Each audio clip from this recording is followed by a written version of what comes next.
नमस्कार दोस्तों, स्वागत है आपका हमारे इस चैनल धूप धुनुची आरती में। दोस्तों आज जो है मैं आपको नवरात्रि के 9 दिनों में आप माँ को नैवेद्य में क्या-क्या देंगे, यानी कि हर दिन के एक विशेष नैवेद्य रूप में आप माँ को क्या अर्पण करेंगे, वही जो है मैं आपको बताने वाला हूँ। यानी कि नवरात्रि के प्रतिपदा से लेकर दशमी तक जो है, दशमी की सुबह तक ही हम पूजा करते हैं। वैसे तो नवमी के दिन ही जो है पूर्ण होम आदि विधि के साथ जो है पूजन संपूर्ण हो जाता है, पर फिर भी दशमी के दिन भी जो है हम आरती आदि करते ही है, तो उस समय भी हम एक नैवेद्य तो अर्पण करते ही है। धूप नैवेद्य हो, कुछ जो है शर्करा आदि का नैवेद्य हो, कुछ भी हो तो हम नैवेद्य तो देते ही है।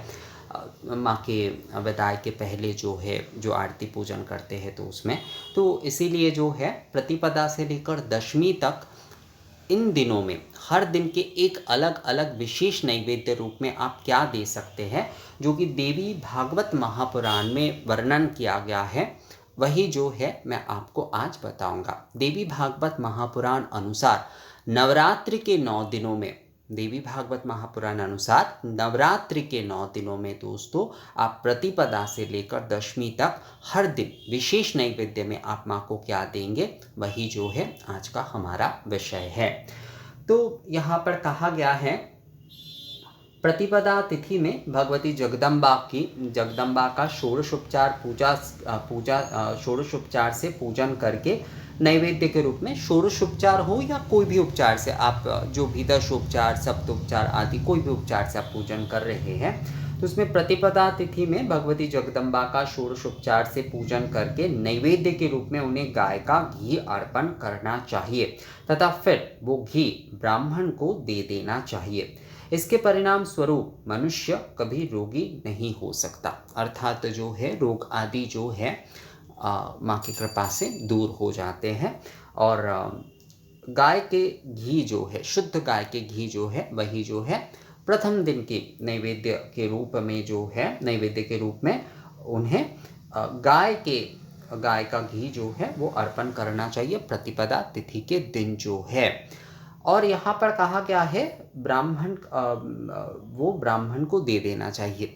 यहाँ पर एक विषय मैं आप लोगों को बता दूं थोड़ा संक्षिप्त में, वो ये है, ब्राह्मण को दान करने का अर्थ होता है कि जो शुद्धाचार्य है, जो पूजा पाठ कर रहे हैं, जिसमें ब्राह्मण गुण हो, उनको जो है, जो नास्तिक है, जिन्हें जो है इन विषयों पर, प्रसाद पर कोई जो है भरोसा ही नहीं है, कोई विश्वास ही नहीं है, श्रद्धा नहीं है मूलता जो है, तो उन्हें जो है नहीं देना चाहिए।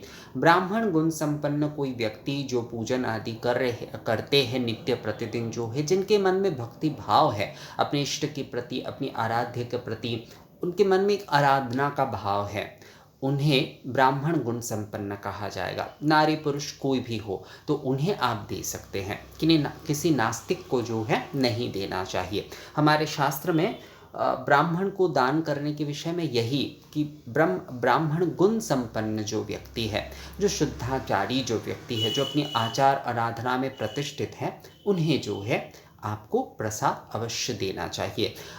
माता को जो है नैवेद्य अर्पण करने के बाद वो प्रसाद जो है अवश्य रूप से किसी सदाचारी और ऐसे शुद्ध ब्राह्मण गुण संपन्न व्यक्ति को जो है आपको अवश्य रूप से दान करना ही चाहिए, यानी कि प्रसाद देना चाहिए आपको। इससे जो है दुगना फल होता है। इसलिए हमेशा कहा जाता है ना कि प्रसाद हमेशा बांटकर, जो भक्त होते हैं उन्हें आप प्रसाद बांटकर फिर आपको लेना चाहिए। विषय यही है दोस्तों। तो द्वितीया में कहा गया है, द्वितीया तिथि को पूजन करके भगवती जगदम्बा को चीनी का भोग लगाना चाहिए, और यहाँ पर भी वही सेम विषय कहा गया है, तथा किसी ब्राह्मण को वो दान अवश्य करना चाहिए। तो द्वितीया तिथि को पूजन करके भगवती जगदम्बा को चीनी का, प्रतिपदा के दिन जैसे गाय के घी का, द्वितीया के दिन जो है चीनी यानी कि शर्करा, चीनी का जो है, द्वितीया तिथि को पूजन करके भगवती जगदम्बा को चीनी का भोग अर्पण करना चाहिए। तृतीया के दिन भगवती की पूजा में दूध की प्रधानता होनी चाहिए। पूजन के बाद वो दूध किसी ब्राह्मण को जो है अवश्य प्रसाद रूप में देना चाहिए। देखिए यहाँ पर भी कहा गया, अर्थात जो है ब्राह्मण गुण संपन्न किसी व्यक्ति को आपको अवश्य प्रसाद देना चाहिए। इससे जो है एक हम नैवेद्य माँ को अर्पण कर रहे, पूजन कर रहे हैं। जैसे हम आरती करने के बाद सभी को आरती के ताप जो है सभी को हम देते हैं। वैसे तो आस पड़ोस में हम लेकर नहीं जाते हैं, पर ये करना चाहिए। आपके घर के आस पड़ोस हो, आजकल जैसे लोग फ्लैट में रहते हैं तो वहाँ पर भी जो भक्ति भाव में अपने जीवन बिताते हैं, ऐसे व्यक्ति को अवश्य रूप से प्रसाद देना चाहिए, पर नास्तिक को नहीं। इसीलिए ब्राह्मण शब्द का प्रयोग कई जगह पर हमारे शास्त्र में इसीलिए कहा गया है, क्योंकि जो आचार में प्रतिष्ठित है, जो ब्राह्मण गुण संपन्न हैं, उन्हें ही जो है हमें प्रसाद देना चाहिए। जिनके जो है कोई विश्वास नहीं है, आस्था नहीं है प्रसाद पर, उन्हें नहीं देना चाहिए। तृतीया के दिन भगवती के पूजा के बाद दूध के कुछ जो है वो देना चाहिए, अर्थात दूध के प्रधानता होनी चाहिए उस दिन। चतुर्थी के दिन मालपुए का नैवेद्य अर्पण किया जाए तथा फिर वो योग्य किसी ब्राह्मण व्यक्ति को दान कर देना चाहिए। तो चतुर्थी के दिन मालपुआ, प्रतिपदा के दिन गाय के घी, द्वितीया के दिन जो है चीनी, तृतीया के दिन जो है दूध और चतुर्थी के दिन जो है मालपुए नैवेद्य रूप में देने के विषय में कहा गया है।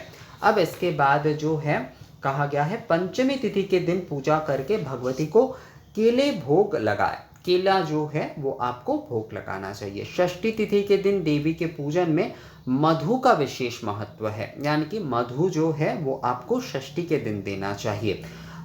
उसके बाद जो है सप्तमी तिथि के दिन भगवती को गुड़ का नैवेद्य अर्पण करना चाहिए।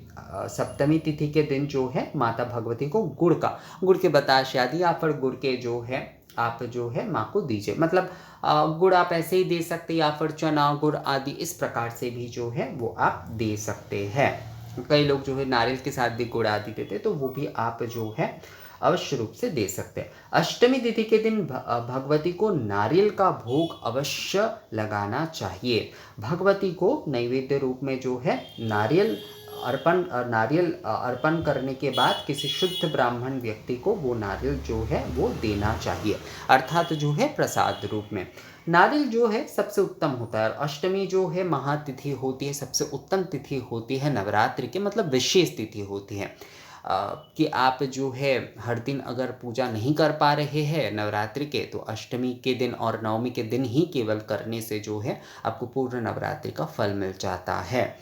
तो अष्टमी तिथि के दिन नारियल क्योंकि एक विशेष भोग है, आप हर दिन अगर जो है कोई विशेष नैवेद्य अलग अलग नहीं भी कर पा रहे हैं, तो आप अगर नारियल भी केवल मात्र जो है देते हैं, गुड़ और नारियल जो है आप अगर नित्य प्रतिदिन जो है माँ को आप नैवेद्य रूप में देते हैं, तो भी कहा जाता है कि माँ का पूर्ण आशीष मिलता है। तो अष्टमी तिथि के दिन भगवती को नारियल का नैवेद्य अर्पण करना चाहिए।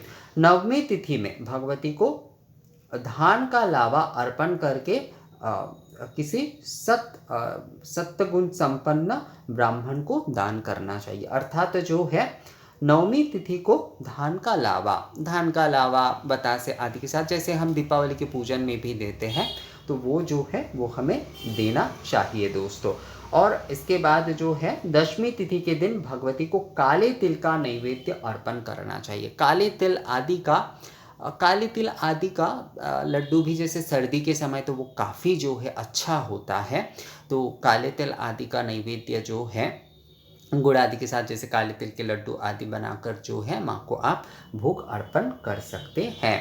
तो इसी प्रकार से जो है 10 दिन की अलग अलग विशेष नैवेद्य भोग जो है वो आप माँ को अर्पण कर सकते हैं।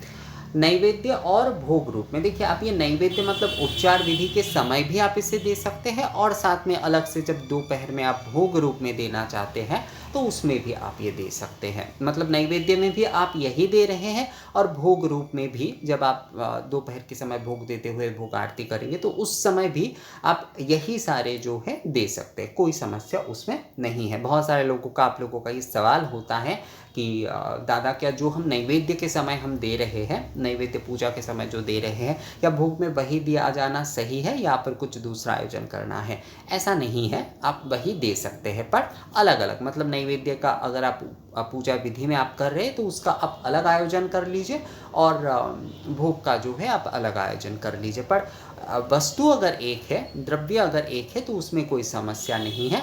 पर आयोजन आपको अलग करना चाहिए, मतलब वो थाली अलग होनी चाहिए, ये जो है भोग का अलग होना चाहिए, बस इतना ही दोस्तों।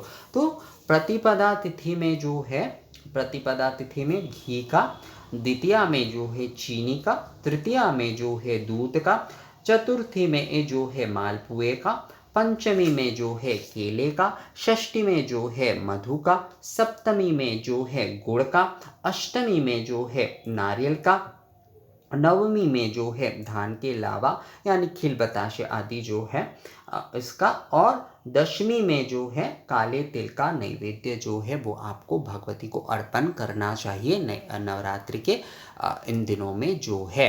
ये आप शारदीय नवरात्रि हो, वसंत नवरात्रि हो, कोई भी नवरात्रि में आप ये कर सकते हैं। तो शारदीय नवरात्रि के इस बार अगर आप जो है बहुत सारे आयोजन नहीं कर पा रहे हैं, पर कुछ विशेष आप एक ही वस्तु से जो है एक आप विशेष नैवेद्य देना चाहते हैं तो आप ये दे सकते हैं। जो तो देवी भागवत महापुराण में जो है इसके वर्णन किए गए हैं। और अगर जो है इनमें से किसी दिन जो है किसी वस्तु का अमिल होता है या फिर आप नहीं कर पा रहे हैं तो वहाँ पर आप नारियल जो है वो अर्पण कर सकते हैं। नारियल गुड़ जो है, नारियल गुड़ ये जो है ये आप हर दिन जो है दे सकते हैं, हर दिन जो है आप ये दे सकते हैं। अगर कभी भी जो है किसी वस्तु का अभाव आदि होता है तो आप हर दिन जो है, हर दिन आप नारियल गुड़ आदि का नैवेद्य लगा सकते हैं। पर देवी भागवत महापुराण अनुसार हर एक विशेष दिन के अलग अलग जो है ये नैवेद्यों के बारे में कहा गया है।